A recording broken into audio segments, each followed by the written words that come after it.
සුබ දවසක් ඔයාලා හැමෝටම. ඔයාලා මගේ YouTube channel එකට ඉතාමත් ආදරයෙන් පිළිගන්නවා. මගේ කලින් වීඩියෝ එකකින් කළා සිංහල ගැන. අද අපි කතා කරන්න යන්නේ plural බහුවචන ගැන. be verbs වල අවසාන ටික තමයි අද වීඩියෝ එකකින් කතා කරන්නේ. කලින් වීඩියෝ එකකින් කතා කරා මම වෙමි, වේ, ඉන්නවා, තියෙනවා කියන එකේ ඒක වචන. එතකොට I එක්කලා am යෙදෙන්නේ, he එක්කලා is යෙදෙන්නේ, ඊගාට she එක්කලා is, it, නිමල්, dog වගේ ඒක වචන පදත් එක්කලා is. ඔයාලා මගේ පළවෙනි වීඩියෝ එක grammar බැලුවේ නැතිනම් grammar පළවෙනි වීඩියෝ එක බලන්න. එතකොට ඒක වචන ගැන ඒකෙම විස්තර කරලා මම කියනවා. අද එතකොට plural තමයි කතා කරන්නේ බහුවචන.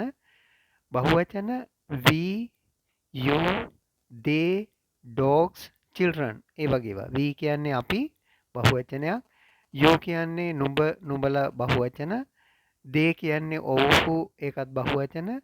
dogs බල්ලෝ, dog කියන්නේ බල්ලා, s එකක් ආවම dogs, children බහුවචන. එතකොට මේ සියලුම ඒවත් එක්ක යෙදෙන්නේ ආ.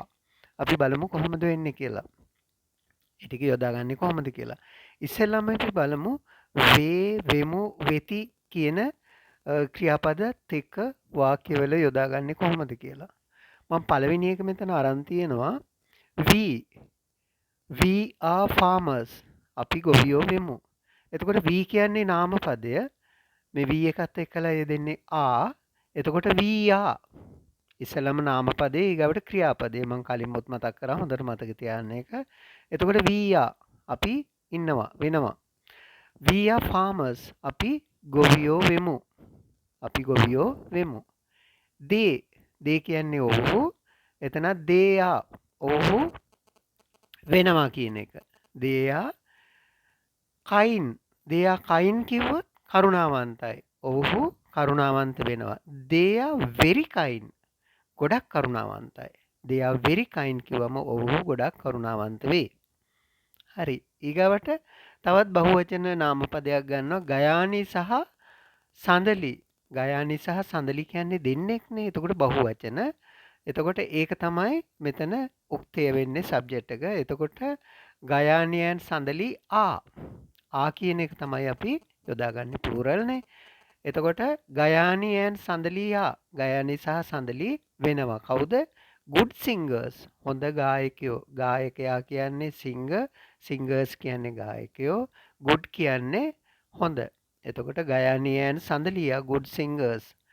මේ වගේ තවත් වාක්‍ය ඔයගොල්ලෝ හදලා පුරුදු වෙන්න ඕන. හරි.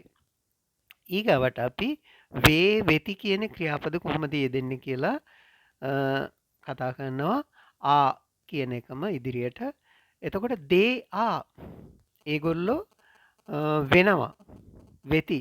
they are clever students. they are clever students. ඔව්හු දක්ෂ ශිෂ්‍යයෝ වෙති. they are clever students. හරි. ඊගාව එක they are good people. they are good people. එතනත් they එකලා ආයෙදනවා. they are ඔව්හු වෙනවා. කවුද? good people හොඳ මිනිස්සු. they are good people ඔව්හු හොඳ මිනිස්සු වේ. ඊගාට ආයෙත් මම මෙතන ගන්නවා නිමල් and කමලා. නිමල් සහ කමලා එතන දෙන්නෙක් බහුවචන. එමනම් ආ කියන එක තමයි යෙදෙන්නේ. නිමල් and කමලා නිමල් and කමලා නිමල් සහ කමලා වෙති කියන එක. කවුද? clever players. clever players දක්ෂ ක්‍රීඩකයෝ. player කියන්නේ ක්‍රීඩකයා. play කියන්නේ ක්‍රීඩා කරනවා. player කියන්නේ ක්‍රීඩකයා. s එක දාපුම players කියන්නේ ක්‍රීඩකයෝ බහුවචන. ඊගවට Nimal and Kamala are clever players. Nimal සහ කමලා දක්ෂ ක්‍රීඩකයෝ වෙති. හරි.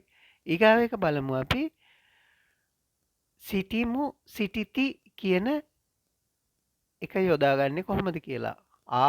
කියන ක්‍රියාපදේ ගොඩක් ස්වරූප වලින් යෙදෙනවානේ. මෙතන අපි සිටිමු, සිටිති කියන එක පාවිච්චි කරන්නේ කොහොමද කියලා බලමු වාක්‍යවල. එතකොට we are in the bus. අපි ඉන්නවා බස් එක ඇතුලේ. මෙතන in the bus. in කියන්නේ ඇතුලේ, බස් එක ඇතුලේ. the bus. we are in the bus. අපි බස් එක ඇතුලේ සිටිමු. we are කියන්නේ අපි ඉන්නවා. in the bus කියන්නේ අපි බස් එක ඇතුලේ සිටිමු කියන එක. ඊට පස්සේ they are in the playground. ඊගාව එක they are in the playground. they are ඔව්හු ඉන්නවා. කොහෙද ඉන්නේ? in the playground. they are in the playground. බලන්න මේවා හැදෙන විදිහ. ඉස්සෙල්ලම නාමපදේ ගන්නවා they, ක්‍රියාපදේ are, they are ඒගොල්ලෝ ඉන්නවා. they are in the playground. they are. they කියන්නේ ඔව්හු, are කියන්නේ ඉන්නවා. they are ඔව්හු ඉන්නවා. කොහෙද ඉන්නේ? in the playground. they are in the playground. ඔව්හු පිට්ටනියේ සිටිති. ඊගාව එක නිමල්ලයන් කමලා. මෙතන නිමල්ලයන් කමලත් බහුවචන. එතකොට ආ කියන එක අපි යොදා ගන්නවා බහුවචන නිසා. එතකොට නිමල්ලයන් කමලා ආ. නිමල් සහ කමලා ඉන්නවා. කොහෙද ඉන්නේ? at the clock tower. at the clock tower. at ළඟ. මං කලින් වීඩියෝ එකෙන් මගේ කතා කරා at එකයි නිය එකයි. at කියන්නේ ගොඩක්ම ළඟ. නිය කියන්නේ අසල. ඒවා හොඳට මතක තියාගන්න ඕන. පළවෙනි වීඩියෝ එක බලන්න. එතනින් මම ගොඩක් විස්තර කරනවා. හරි. එතකොට නිමල්ලන් කමලා ආ at the clock tower. නිවල් සහ කමලා ඔරලෝසු කණුව ළඟ සිටිති. ඊගාව එක තියෙනවා කියන එක. මොනවා හරි දෙයක් තියෙනවා. මෙතන පණ නැති ඒවා. ඒවට තමයි අපි තියෙනවා කියලා යොදාගන්නේ ආ කියන එක. එතකොට your books are on the table. මෙතන books කියන එක තමයි නාමපදේ වෙන්නේ. book කියන්නේ පොතක්. s එක දාගත්තාම books වෙනවා. එතකොට ඒක තමයි බහුවචන නාමපදේ. your books කියන්නේ your කියන්නේ නාම විශේෂණයක් විදිහට තමයි යෙදෙන්නේ. එතකොට your books are. ඔයාගේ පොත් තියෙනවා. කොහෙද තියෙන්නේ? on the table. මේසේ උඩ. on කියන්නේ උඩ. the table අපි දන්න table එකක්. එහෙමනම් the කියන එක දාගෙන තියෙන එහෙම. ඒවත් මම කතා කරලා තිනවා the යොදා ගන්න විදිහ. ඒවා මගේ පරණ වීඩියෝ බලලා හොඳට ඉගෙන ගන්න. එතකොට your books are on the table. ඔබේ පොත් මේසේ උඩ තියෙනවා. ඊගාවට flowers are in the vase. flowers are in the vase. flowers කියන්නේ මල්. එතකොට බහුවචන flower කියන්නේ මලක්. s එකක් දාගත්තාම flowers. flowers are මල් තියෙනවා. කොහෙද තියෙන්නේ? in the vase. in කියන්නේ ඇතුලේ, vase එක ඇතුලේ. එතකොට මල් බඳුනේ තියෙනවා. flowers are in the vase. හරි. ඊගාවට his books are under the desk. his books are under the desk. එතකොට මෙතන book කියන්නේ පොතක්, books බහුවචන. මෙතනත් his කියන්නේ ඔහුගේ his කියන එක නාම විශේෂණයක් විදිහට තමයි යෙදෙන්නේ. එතකොට his books are ඔහුගේ පොත් තියෙනවා. කොහෙද තියෙන්නේ? under the desk. under කියන්නේ යට. desk එක යට තියෙනවා. his books are under the desk. ඔහුගේ පොත් desk එක යට තිබෙනවා. එතකොට මේ ටික හොඳට ඉගෙන ගන්න ඕන දුවේ පුතේ. මේ වගේ වාක්‍ය හදන්න, මේවා නිතර නිතර කියලා හුරු වෙන්න. එතකොට is, are, am කියන පද ටික යොදා ගන්න විදිහ අපි කතා කරලා ඉවරයි. ඒකයි වරද්දා ගන්න එපා. හැමදාම මේක යොදාගන්නේ කොහොමද කියන එක මේ වීඩියෝ දෙක හොඳට බලලා ඉගෙන ගන්න ඕන. ග්‍රැමර් 1යි 2යි. ඉස්සරහට අපි තවත් ගොඩක් වැදගත් දේවල් කතා කරගෙන යනවා. දිගටම මගේ වීඩියෝස් බලන්න.